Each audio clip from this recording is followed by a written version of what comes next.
আসসালামু আলাইকুম। আমার বাড়ি মিরপুর। এই জায়গা আজ থেকে 80 বছর ধরে আমাদের এই জায়গা। আমার দাদার দিনের এই জায়গা। এরপরে আমার বাবা বুক করছে, আমিও এখন বুক করতেছি। আমার এই বাগানে প্রায় 3000 গাছের মতন আছে। গত 2 দিন আগে রাতের অন্ধকারে, রাত 12টার সময় আমার এই গাছগুলা কাটতে নিয়ে যায়।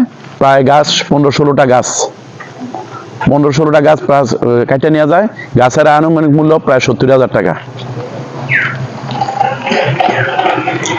70,000 টাকা। আর আমার গাছগুলা কাটে নিছে আবুল হোসেন, পিতা সোনা মিয়া, হোসেন মিয়া, পিতা সোনা মিয়া। তারা কেন কাটছে আপনার গাছগুলো? তারা অযথায় তারা আমলিক করে, তারা আমলিক সরকার আমলে আমি বিএমপি করি, এটাই হলো আমার দোষ। তারা আমলিক সরকার আমলে জোর দখল করে আমার এই আমাকে বাগানে আসতে দেয় না। আমি বাগানে আসলে আমাকে চেনিতে দৌড়ায়, লাঠিতে দৌড়ায়, আমাকে কাটবে, মারবে, এই অবস্থা আমাকে করবে বলে। গাছগুলো কাটছে, হ্যাঁ, এটা কি রাতের আধারে কাটছে? জি, রাতের আধারে কাটছে। কিভাবে অবগত হলেন? আমি গতদিন আমি আসি সকালে, আনুমানিক 8টার দিকে আসে দেখি আমার প্রায় 16-17টা গাছ কাটিয়ে ফেলছে। পরে আমি তাৎক্ষণিক এলাকাবাসীকে আমি জিজ্ঞাসা করি, তারা বলে এই আবুল খায়ের আর হোসেন মিয়া তারা গাছ কাটছে। ঠিক আছে, পরে তাদের বাড়িতে আমি যাওয়ার পরে দেখি তারা বাড়িতে আমার গাছগুলো আছে, কিছু পুষ্করিণীতে ফেলাই দিছে, কিছু গাছ বাড়িতে আছে।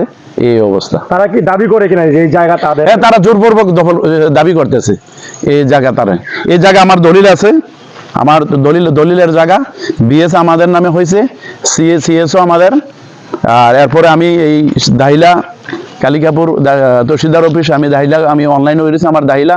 আর এই জায়গা তারা আমার উপরে অত্যাচার অবিচার করে দেখে আমি কোর্টে একটা মামলা দিছি 2015 সালে। মামলা রানিং অবস্থায় আছে, চলতেছে।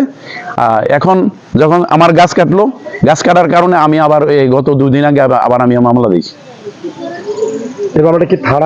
না, আমি থানায় মামলা দিছি, কোর্টেও একটা মামলা দিছি। মামলা 2টা হয়েছে।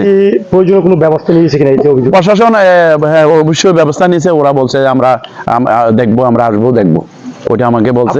এখন এই মুহূর্তে কি চান? আমি এই মুহূর্তে আমি তো কোর্টে মামলা করছি। কোর্টের তো মামলার কোনো রায় হয় নাই। আমার দলিল, আমার বিএস, আমার অনলাইন দাহিলাও আমাদের, দখলও আমাদের। তারা জোরপূর্বক আমার গাছ কেটে নিয়ে যায়। এই মুহূর্তে আপনি কি চাচ্ছেন? এই মুহূর্তে তো আমি কোর্টে যেহেতু আমি মামলা করছি, কোর্টের মাধ্যমে এটার সমাধান ইনশাআল্লাহ হবে।